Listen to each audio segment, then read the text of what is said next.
Hello, good afternoon, good evening, good morning, and welcome to episode 72. My name is Richard Isher. I'm a registered nurse. The clinic's called No More Earwax in the UK. Interesting case, this one. I had one of these not too long ago. I had a lot of weird and wonderful things in lately. Have a look at this. Now, what do you guys think that is? Now, like I've said on other videos before, it's not my job to diagnose and decide what any treatment is. But this chap came to see me, and this was in his right ear. You can obviously see there's a big old lump there. Now, you can get those for various reasons. You can get things like a polyp, which can start through trauma, scratching or infection and what have you. It's quite rare that these things can end up being sinister. But it can always be, it should always be looked into by the specialist. So I've sent a video and some images and pictures to this patient's GP. To see if he thinks that he needs looking into, or at least closely monitoring, to check if this thing changes. It looks nice and clean, doesn't look like there's any infection there. I came out quickly then because it was a big old thing, and as I was wiggling it, it triggered a cough, which can happen sometimes. It can trigger a cough reflex if you're wiggling it about there. So that's why I came out suddenly there. But yeah, it's been a bit stubborn. It's quite dry, it's quite hard. And obviously, because this thing's in the way, it's not helping matters. It makes things a bit more tricky. But again, it's a good thing about having the endoscope, because ordinarily you'd have microscopes over your eyes, and then a little speculum, which is like a funnel that you put in. That would probably touch that and push it out of the way, or even cause some damage to it if you push one of those in there. So this is where it's for instances like this, it's great having the endoscope, but it doesn't make it any easier to get out because it's in the way.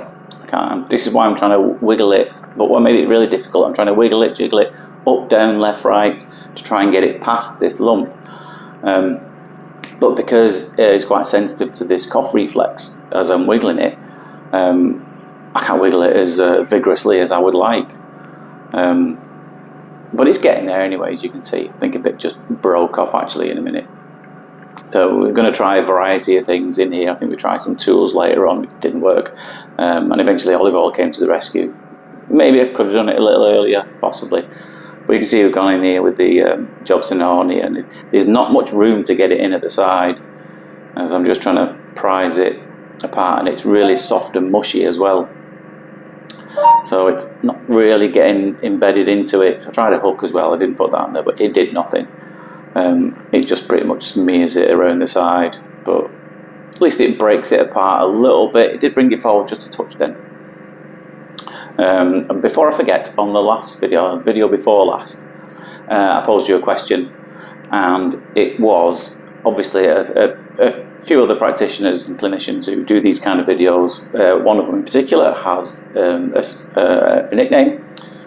So I was asked if you guys could come up with, I'm not saying I'm going to use them, but it'd be quite funny to hear your suggestions as to what you want to call me.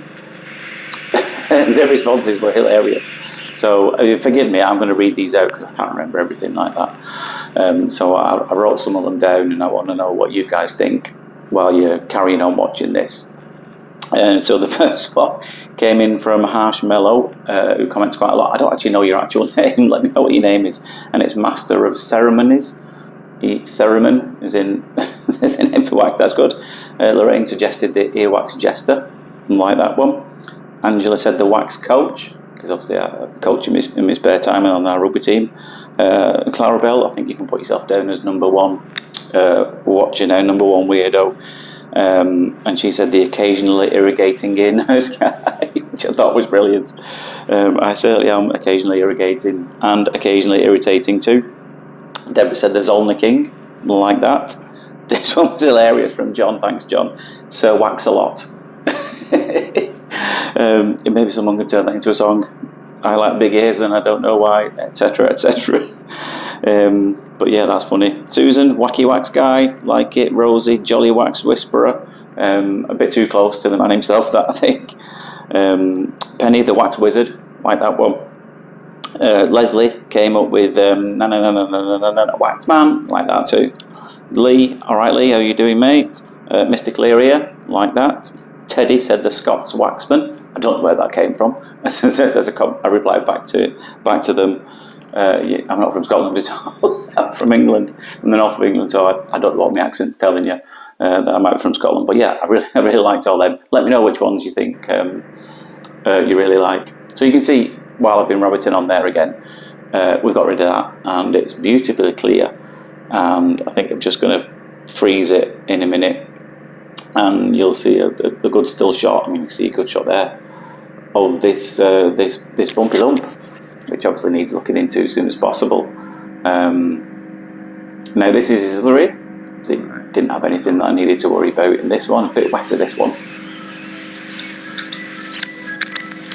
but it wasn't too tricky. You can just hear my phone going in the background, can't you? I've had a lot of calls today. Like I said, it's nearly half term, so this school holiday, so I get a lot of children, also a lot of teachers as well. Obviously it's important for the teachers to be able to listen to the children. Yeah, and this one was proving just as sticky and tricky as the other one, so I persevered with this again, probably a touch too long again before I thought, yeah, what are you doing, just get some oiling, you know what I mean? So I think in a bit we are going to get some, but it was moving a bit, so I thought, let's just keep trying. But yeah, those names were hilarious. I had a right good giggle to myself. They were really funny, thank you. Yeah, and you see the consistency of this. It's like a thick, gluey gloop. I can't think of the right word for it. I know a lot compare these type of things to food, but yeah, it's probably mashed potato, this one. But it tends to put people off the dinner, so I try not to compare things to food. So as you can see, I've put the olive oil in here, so you can see it's a bit shinier, and it's glistening, and it really helps for many reasons. I know you regulars will know this, like teaching your grandma to suck eggs. Where does that saying come from? I don't know. What's grandma doing sucking eggs for? Mine used to paint them, actually. Used to blow them and then paint them. She was really good at it. Yeah, it helps to lubricate the ear canal, softens the surface of the wax so you get a good grip, also stops the tube getting blocked up. So you can see there, it's done the trick pretty well. And there is the nice shiny eardrum, the money shot. And there they are, a couple of little blobs, a couple of little tools there that I used to try and get it out unsuccessfully. But it maybe helped things along the way. But anyway, I hope you enjoyed that. Have a lovely weekend, as it's Friday now. It's bank holiday weekend here as well, so I will see you in the beer garden or in the barbecue. I think that's what my weekend's going to consist of. But for now, take care of yourself, and I will see you later. Ta-da!